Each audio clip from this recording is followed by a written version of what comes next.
Lean Kaur and me, Sunajit Korbali, on behalf of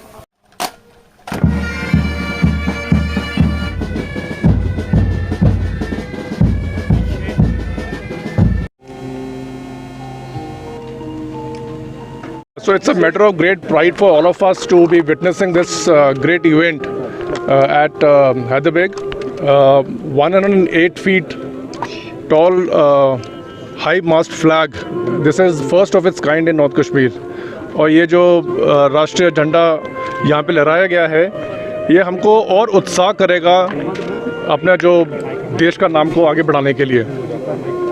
And I'm really thankful to the citizens of North Kashmir, entire Kashmir, who are taking this Har Ghar Tiranga campaign so well forward and is becoming a sort of an example for the rest of the country. जिस तरह से ये जो campaign है इसको लेके यहाँ की आवाम आगे बढ़ चल रही है, ये पूरे देश के लिए एक उदाहरण बनता जा रहा है. And we are expecting more and more such participation by the youth, by the people of Kashmir. And this particular event reminds us of the sacrifices which our great soldiers have made for the country.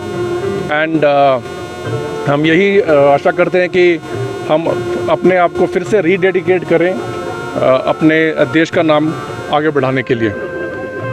और congratulations मैं देना चाहूँगा पूरी आवाम north Kashmir की और कश्मीर की कि ये 108 फीट ऊंचा तिरंगा यहाँ पे जो लहरा रहा है और इसकी शान जो है हम उसको बरकरार रखेंगे.